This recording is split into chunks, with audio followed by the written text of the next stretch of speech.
श्री स्वामी समर्थ. नमस्कार मंडळी. स्वामी महाराजांच्या कृपेने तुमचा आजचा दिवस, उद्याचा दिवस आणि यापुढे येणारे सर्व दिवस अगदी सुखाचे, समाधानाचे आणि आनंदाचे जावोत ही स्वामींचरणी प्रार्थना करते आणि आजच्या व्हिडिओला सुरुवात करते. अक्कलकोट निवासी ब्रह्मांड नायक श्री स्वामी समर्थ महाराजांची सेवा लाखो भाविक करतात, परंतु अजूनही असंख्य भाविकांना स्वामींची सेवा कशी करावी किंवा स्वामींची पूजा कशी करावी याबद्दल माहिती नाही. तर काही जणांना स्वामी महाराजांच्या सेवेविषयी अनेक गैरसमज झालेले आहेत. या सर्वांचा विचार करून आजचा व्हिडिओ बनवलेला आहे. स्वामींची पूजा ही आपल्या घरी स्वामींचे अधिष्ठान ठेवून करत असताना आपण स्वामी महाराजांच्या प्रतिमा किंवा मूर्तीची स्थापना आपल्या घरामध्ये करू शकतो. स्वामींची मूर्ती अथवा प्रतिमा यांपैकी जे आपल्याला शक्य होईल त्यानुसार त्याची स्थापना आपल्या घरी करावी. यात कुठलाही भेद नाही.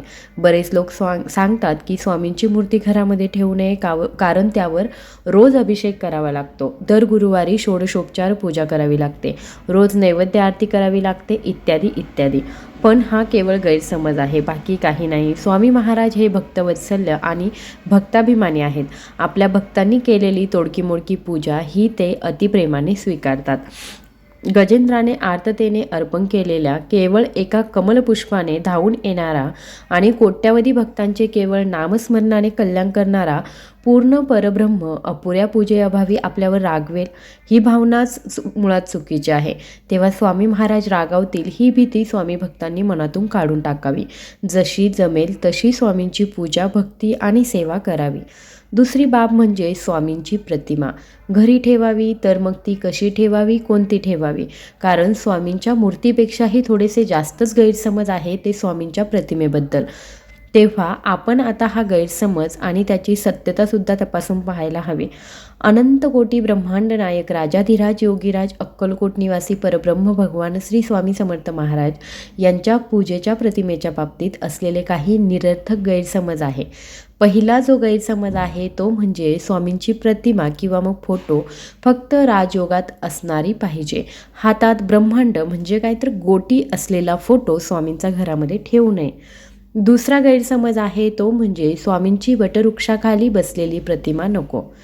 तिसरा गैरसमज म्हणजे स्वामींची मागे गाय उभी असलेली प्रतिमा नको. आणि चौथा, स्वामी महाराज उभे असलेली प्रतिमा नको. कारण काय तर वरील प्रतिमा या संन्यासी लोकांच्या पूजेसाठी असतात. सांसारिक अथवा प्रापंचिक लोकांनी याचे पूजन करू नये हे सर्व गैरसमज योग्य आणि सत्य आहेत का? तर मुळीच नाही. वरील सर्व गैरसमज हे धादांत खोटे आणि निरर्थक आहेत. कारण ज्या स्वामींना आपण ब्रह्मांड नायक म्हणतो त्यांच्या ब्रह्मांड नायक स्वरूपातील हातात ब्रह्मांड घेतलेला फोटो ठेवायला नाही म्हणणे म्हणजे त्यांचं परब्रह्म स्वरूप ब्रह्मांड नायकत्वच अमान्य करण्यासारखं आहे. तसेच जे स्वामी अक्कलकोटमध्ये 22 वर्ष फक्त आणि फक्त वटवृक्षाखालीच बसले त्यांच्या त्या स्वरूपातील फोटो ठेवायला मज्जाव करणे आपल्या धर्मात जिला गोमाता मानले जाते तिची पूजा सर्वत्र मांगल्य निर्माण करते असे म्हणतात. जिच्यामध्ये 33 कोटी देवता विराजमान आहेत अशी श्रद्धा आहे. जिचे मूत्र हे पवित्र मानले जाते, किंबहुना त्याशिवाय कुठलेही मंगल कार्य संपन्न होत नाही. आणि सर्वात महत्त्वपूर्ण म्हणजे स्वामींनी अक्कलकोटमधील आपल्या वास्तव्य काळामध्ये ज्या भागीरथी गाईला क्षणभरही अंतरू दिले नाही, तिच्या मृत्यूनंतर तिचे एखाद्या तपस्वी योग्याप्रमाणे उत्सव करून समाधी बांधली. तिच्याचसोबत स्वामींचा फोटो ठेवायला मनाई करणे जे परब्रह्म आहेत, भक्तवत्सल्य भक्ताभिमानी आहेत आणि भक्तांच्या पाठी सदैव उभे आहेत त्यांचाच उभा असलेला फोटो पूजन करू नये असे म्हणणे किंवा मग वरील सर्व प्रकारच्या प्रतिमांचे पूजन करू नये असे म्हणणे हा स्वामींच्या परब्रह्म तत्वाचा अपमान किंवा मग अक्षम्य अपराध आहे. हा अपराध कोट्यावधी ब्रह्महत्यापेक्षाही मोठा आहे. स्वामींच्या लीला काळामध्ये श्री बाळप्पा महाराजांपासून ते श्री अनंतनाथ महाराजांपर्यंत सर्व स्वामी भक्त वटवृक्षाखालील हातात ब्रह्मांड घेतलेलाच फोटो पूजत असत. ज्यापैकी संन्यासी कमी आणि सांसारिक लोक जास्त होते, पण त्याचं कधीच काही अहित झालं नाही. मग त्यांचे कल्याण करून त्यांना स्वस्वरूपात सामावून घेणारे स्वामी अशा प्रतिमा पूजनाने आमचे काही अहित करतील का असा विचार मनात आणणे ही सुद्धा स्वामींची घोर प्रतारणा ठरेल.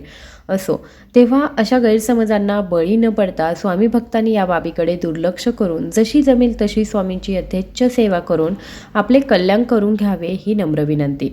स्वामी भक्तांनो, आपल्या देवघरामध्ये आपल्या इच्छेनुसार स्वामींची मूर्ती अथवा कोणतीही स्वामींची प्रतिमा ठेवा.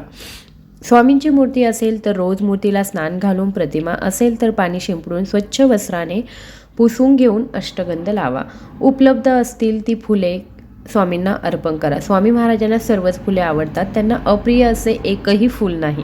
तेव्हा उपलब्ध असणारे कोणतेही पुष्प किंवा मग तुळशी मंजुळा, तुळशी पत्रे स्वामींना वाहावीत. नंतर अक्षदा वाहाव्यात. त्यानंतर मग धूप दीप ओवाळून आपण जी भाजी भाकरी खातो त्याचा सकाळ संध्याकाळ नैवेद्य स्वामींना दाखवावा. एखाद्या वेळी शक्य नसेल तर दूध, साखर, पेढे किंवा मग फरसाण ठेवले तरीसुद्धा चालते. केलेली प्रत्येक गोष्ट अगोदर स्वामींना अर्पण करा. नैवेद्याच्या बाबतीत सुद्धा स्वामी महाराजांना प्रिय अप्रिय असे काहीच नाही. अखिल सृष्टी ही त्यांचीच निर्मिती असल्यामुळे सर्वच पदार्थ स्वामींना प्रिय आहेत. तेव्हा मांसाहार सोडता इतर सर्व पदार्थांचा नैवेद्य आपण स्वामी महाराजांना दाखवू शकतो. सकाळी उठल्याबरोबर स्वामींचे स्मरण करा. घराबाहेर पडताना आणि बाहेरून घरात आल्यावर प्रथम स्वामींचे दर्शन अथवा स्मरण करा. हृदयात प्रेम, वात्सल्य, ममता ठेवा. आचरण शुद्ध ठेवा. प्राणीमात्रांबद्दल दया असू द्या, कुणाबद्दलही द्वेष, मत्सर ठेवू नका. सर्वांचे कल्याण व्हावे हीच भावना सदैव असू द्या. काही कारणास्तव एखाद्या दिवशी स्वामींची पूजा जर आपल्याकडून झाली नाही तरी त्याचे दुःख न करता त्याऐवजी स्वामींचे अंतःकरणापासून क्षमा मागा व स्वामींचे सतत नामस्मरण करा. कारण कर्मकांडाचा देखावा करण्यापेक्षा हृदयापासून स्वामींचा ध्यास धरणे महत्त्वाचे आहे.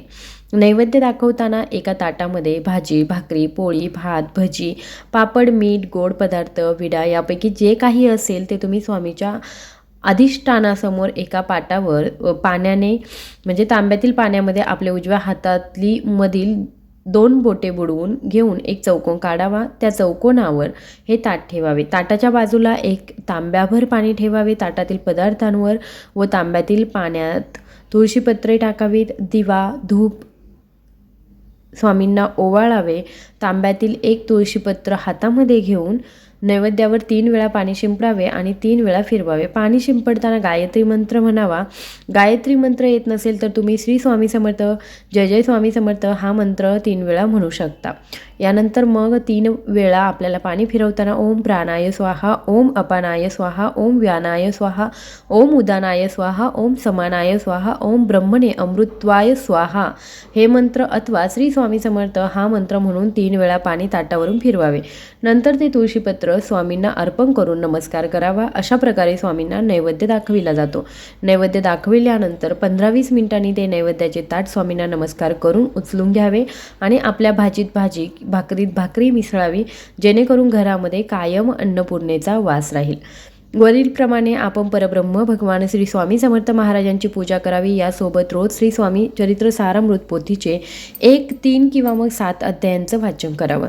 रोज श्री स्वामी चरित्र स्तोत्र किंवा श्री स्वामी पाठ किंवा तारक मंत्रासह किमान 3 माळी किंवा मग जमत नसेल तर 1 माळ श्री स्वामी समर्थ मंत्राचा जप करावा. याला स्वामींची नित्यसेवा असं सुद्धा म्हटलं जातं.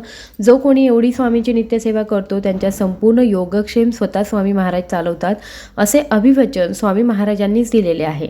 तेव्हा ही सेवा करून आपले जीवन सार्थकी लावावे.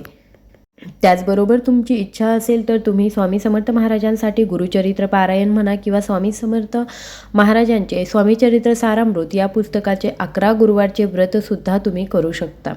या सेवा कशा करायच्या याचे सुद्धा व्हिडिओ आपल्या चॅनलवरती अवेलेबल आहे, तुम्ही ते जाऊन बघू शकता. आय होप की हा व्हिडिओ तुम्हाला आवडला असेल तर नक्की व्हिडिओला लाईक, शेअर आणि सबस्क्राईब करा. धन्यवाद.